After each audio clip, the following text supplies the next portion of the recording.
He's a successful entrepreneur, published author, top listing agent, a real estate and finance expert that goes to bat for you every day as a consumer advocate. Your host and the consumer quarterback, Brandon Rhymes. All right, Brandon Rhymes here, Consumer Quarterback Show. Michael Emdy joining us on the program. Massive IT. We're going to talk about artificial intelligence and technology. He's our tech expert here on the show. We've got Jenny Restrepo as well, Insured Title Agency. There is a new sinkhole that kind of reopened up out in Valrico area in Tampa Bay. We're going to talk about that story as well as Alex Lima, Black Belt Fitness and Martial Arts. We're going to dive into some local topics, self-defense, as well as this Sound of Freedom movie continues to kind of dominate the headlines, some of the headlines. This movie around human trafficking and how this FBI or this he was a agent for the government, ends up quitting his job to go full time into helping save these kids, from these ruthless child traffickers. But it's interesting because part of the MSM is pushing to discredit the film by trying to tie them to QAnon and different things of that nature. So we'll dive into that later on in the show as well. Before we do, a couple of hot listings from the Platinum MVP team at Keller Williams Realty. We've got some new listings here in Tampa Bay. We've got a property on Crepe Myrtle Drive in Hernando Beach. This is a beautiful home, completely renovated and staged and set up for a short-term rental. 3 bedrooms, 2 bath, 1864 square feet, 2-story home, 3416 Crepe Myrtle Drive, Hernando Beach, waterfront, bay access with a boat dock, and also have an extra lot next door. Beautiful home here in Tampa Bay. 861 Mandalay Avenue in Clearwater Beach, another great opportunity for a real estate investment. Could be owner-occupied or maybe rented out on the north side of Clearwater Beach. Mandalay Avenue, beautiful home here. 2 bedrooms, 2 baths. You got a quartz countertops, gorgeous stainless steel appliances. You have a master's and luxurious walk-in closet, built-in organizers, charming pergola area, and nearly 900 square feet of screened and covered patio. Steps away from the beach. You are literally 200 steps from the sugar sand beaches and dolphin-filled waters of North Clearwater Beach. 861 Mandalay Avenue, hot listing from the Platinum MVP team. You can see all of our real estate listings at platinumcoastalelite.com. And yeah, I'm raising my glass to those saving our ass overseas. All right, let's give a quick shout out to our friends over at Discovery Golf Cars, longtime friends of the Consumer Quarterback Show. They hooked us up with the Keller Williams Red Easy Go golf cart, and the dogs love going for a ride. Of course, my little boy Brady loves going for a ride on there as well. He'll jump on there and start moving the steering wheel and getting close to it, but he's not quite there yet driving the golf cart. But we love Discovery Golf Cars, the longtime friends of the program. Check them out online, discoverygolfcars.com. They've got new and used E-Z-GO, Star EV, Cushman, lots of different makes and models. Check them out. Let them know the real estate quarterback sent you. Discovery Golf Cars, longtime friends of the Consumer Quarterback Show. All right, Michael Emdy, Massive IT. Welcome back, sir. Thank you very much. Yeah, my pleasure. Thanks for coming in, and let's jump right into some of this different content. There's a lot going on in the tech world, in the tech space. What are you seeing out there? Yeah, ChatGPT, AI, all that's blowing up. But Yep. More recently in the news, I've seen things about government legislation, the politics, the interactions between local, state, federal, county, national, and even between countries. All the things that are going on with technology. Right. And we used to see a lot with when Zuckerberg was sitting in front of Congress and getting interviewed and grilled, and Yep. and there was a lot of kickback after that because he looked like he just was enjoying the day as he was getting grilled by Congress, which most people are sweating bullets when that's happening. Yeah. And I think it's a theme that we're seeing continue on, is that our politicians, that generation, don't have the technical understanding and social Right. implications of what technology is really doing and how to interact with legislation and make decisions and go forward. And Yeah. and they're at a disadvantage. No fault of their own. It's just technology is moving so fast. Right. It's just too hard to keep up with. Yeah, no, exactly. Yeah, and you have think about it. You have some of these guys 70s in their 80s. They have no clue about the technology that is supposed to be governing and oversight on some of these issues. And you have a guy like a Zuckerberg. He's Zuckerbucks. Call him Zuckerbuck since he contributed $500 million to help reelect Biden. But think about the technology side and the impact that it has on our future now, and where it's going to be 5-10 years. What's it going to look like 5-10 years from now, Michael? Yeah, and are we prepared to take on China? Are we prepared to take on other countries? What's happening internally for us socially, our educational system? How does that impact the kids and the curriculums, right? We're not even teaching cursive in a lot of schools anymore. Right. And we're not buying books or distributing books and things like that. So reading, turning pages, things like that, and your critical thinking is a challenge. Yep. And I think that's something that we're experimenting with. Yep. Giving out iPads and tablets and using technology, right? We're leveraging technology in the education system. But what about the implications that the kids are faced with every day, the screen time that they're taking, right. The ethics, the morality, the philosophy of what happens when you can just be anybody, say anything you want and do anything you want online without any consequences, without any actions, and have that anonymity. Yeah. Right?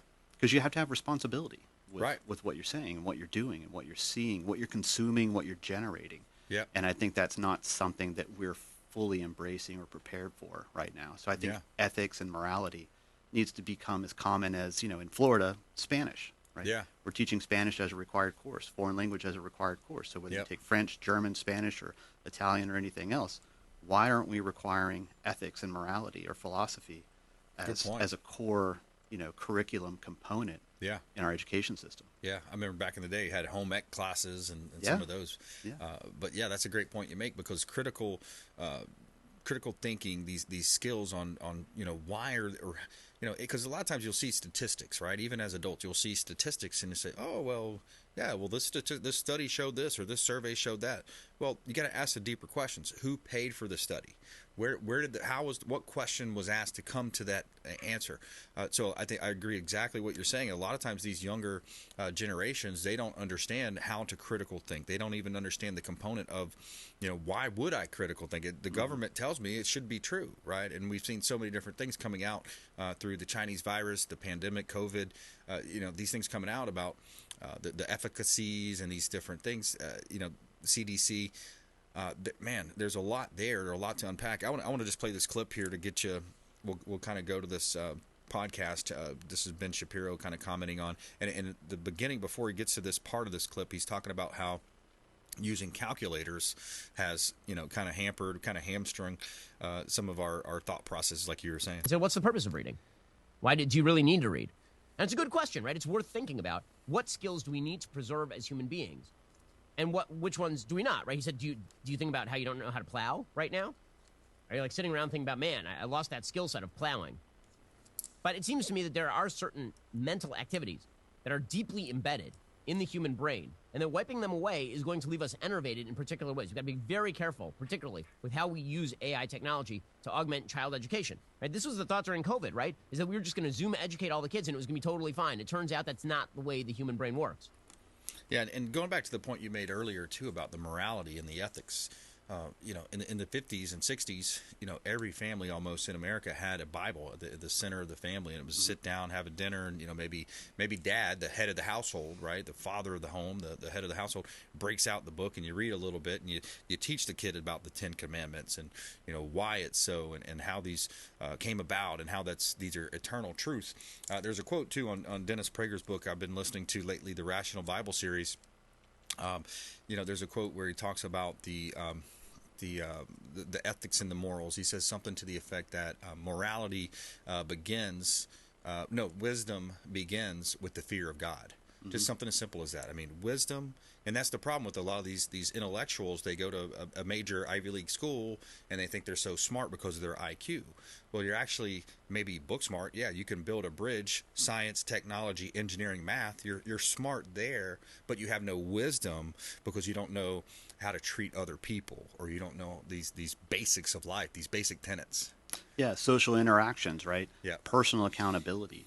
And that I agree, that was something that was in the 50s, the 60s, the 70s, coming up through that time when we all sat down at dinner at the kitchen table. Yep. Right? How many of us now sit down at the kitchen table and have dinner with our families every night and have that social interaction, have that responsibility? Yep. I know we all think we're going to put all our cell phones in a basket and put it on the counter, and nobody's going to look at their phone. But honestly, how often does that really happen in this day and age? Yeah. And we're all guilty of it. It's a go economy and society for us. Kids, travel ball and all the things that we do with the kids, and the crazy expectations we have on them to become quote unquote professional athletes at 10 years old. Exactly. I've been through it personally. I've been there. I've seen it. I've done it. I understand it. I think that the education, we have to keep pace with what's happening, right? Technology is just a tool. That's all it is. And we need to learn to use that tool, just like the plow, right? Yep. The plow is no longer a tractor or an ox pulling a blade. It's now a computer, a keyboard, a screen, a tablet, whatever that may be. And we need to learn how to use that. But we also need to learn how to use that responsibly, because we all learned how to be responsible and watch out for the plow and not get stepped on by the ox or the horse or anything like that, right? There's consequences for those things. And technology is the same way. There's consequences for your actions ultimately. Yeah. And I see a lot of, did I go to the right website to get relationship advice? Did I go to the right website to get medical advice, right? We're relying on it for everything in our lives. Yeah. And do we have the critical thinking skills and capabilities, academically intelligence to go to the right places and know that what we're looking at is true, valid, and the right thing to have and do. Yeah. We're talking with Michael Emdy here. He's owner of Massive IT, a technology company here in Tampa Bay. Can help you with all of your technology needs, businesses, personal as well. We'll dive a little bit into that in the next segment as well with Michael Emdy. Reach out to the show. We'd love to connect with you. 727-263-3707. You can call or text the hotline 727-263-3707. 3707, online at consumerqb.com. You can see links there to all of our expert contributors. But yeah, going back to this whole, I love that you brought this up, this morality versus ethics and the intellectual. Back in what was it, the 30s, 20s, 30s, when Hitler Nazism was on the rise, it was the intellectuals that got on board. And they just didn't have the morality. They said, "Sure, yeah, let's kill all these Jews. Let's throw them in the piles." I mean, made business sense. Yeah, exactly. And that's what happens when you have this separation of morality and biblical values, wisdom, from the intellectual side, the business class. These people because they become God at that point. Yeah, and I think we're there. Maybe not to that extreme, from genocide. Yeah.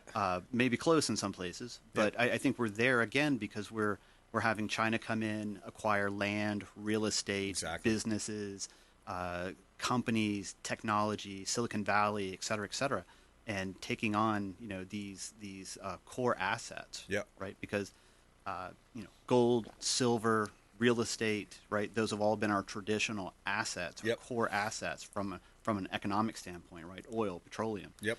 But now a new asset has emerged, and that new asset is information. Yes. It's data. Yep. And with China and other countries coming in and acquiring tech companies and treasure troves of personal information, right? The marketing and bombardment of information and influence on our children, on our teenagers, our young adults, even us, right? Where we are today. Yeah. You're just constantly bombarded. Through Television, TikTok as well. TikTok, YouTube, Instagram, Snapchat, everything, Signal, all those apps. Yeah.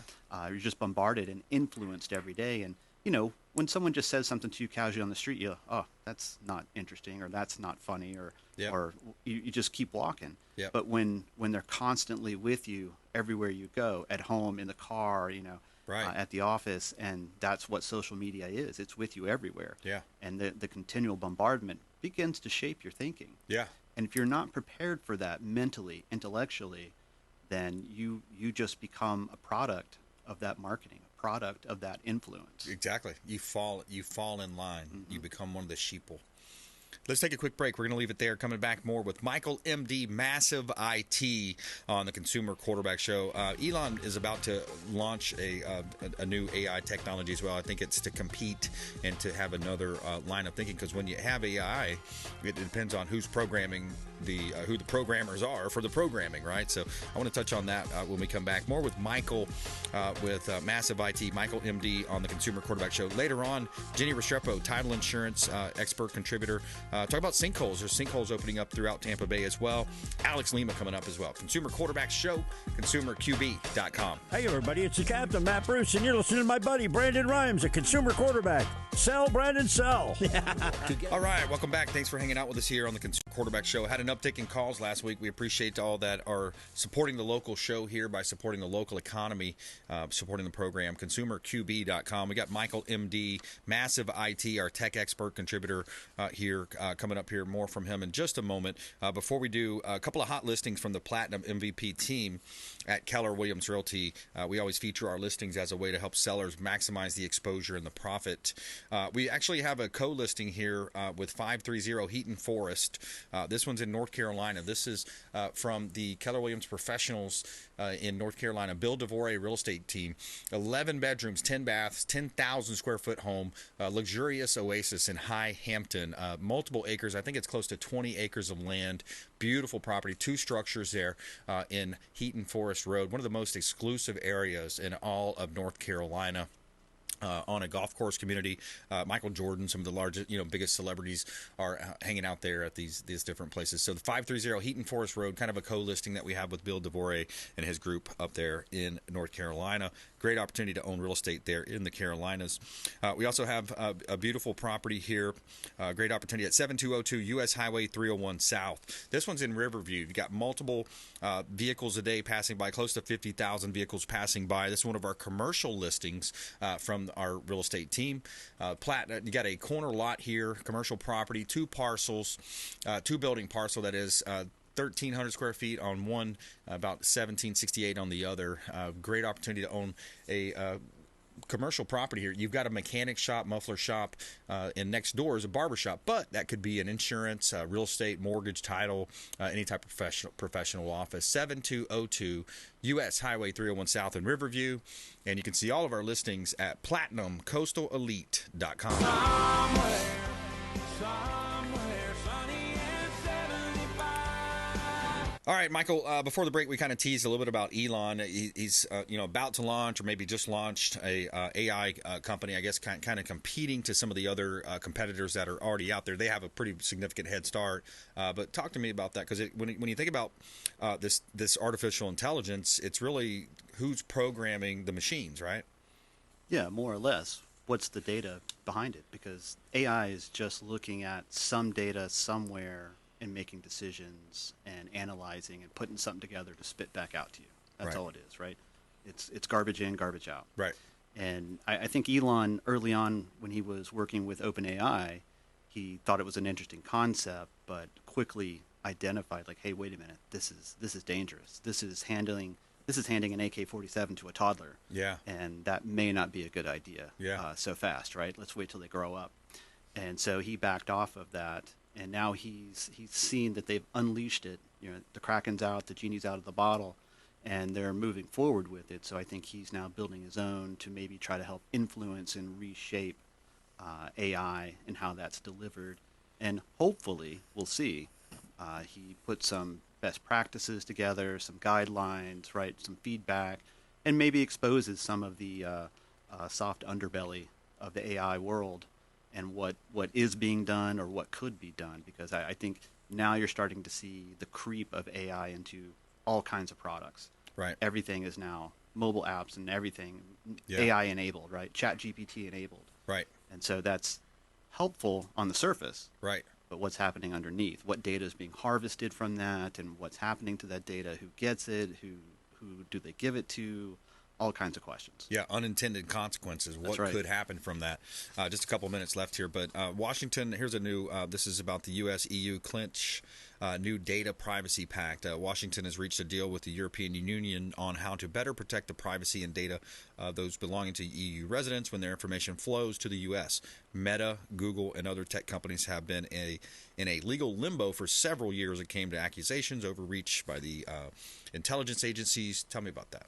Yeah, that ties right back into our politicians, our government, our legislature.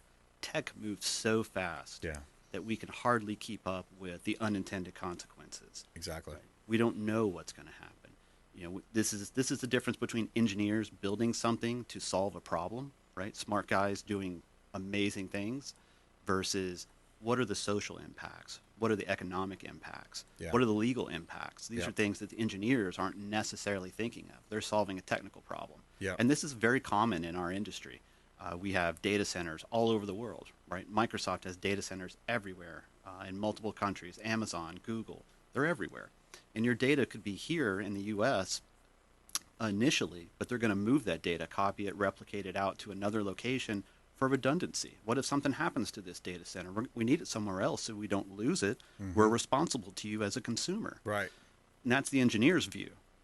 But the attorney's view is if anybody has a problem and they can't get to your data in the U.S., well, they'll just go to another country where they do have jurisdiction. Mm-hmm. And maybe the privacy laws are a little bit lax or a little bit different, and they can reach out and touch your data. Yeah, it's interesting. How do you want people to connect with you, Michael? www.massiveit.com. MassiveIT.com, and he can help you with your businesses, your personal computers, and all of that good stuff as well. Michael, thanks for commenting on that. And yeah, it's an interesting space, man. It'll be interesting to see where we're at, 6 months or even 6 years from now. It's definitely going to be changing. It's going to be a wild ride. Yes, it will be. All right, hey, taking a quick break. Coming back, we've got Jenny Restrepo as well, Insured Title Agency. We're going to talk about, we've had kind of an ongoing series with her about true crime, these attempted crimes in many cases in the title insurance real estate space. Also, some sinkholes opening up in Tampa Bay. We're going to talk about that here coming up. Consumer Quarterback Show, consumerqb.com. Thanks for listening to my daddy's show. Please make sure to send him all of your real estate deals and subscribe to the Consumer Quarterback Show podcast on iTunes and Spotify, or check out our YouTube channel. Have a blessed day.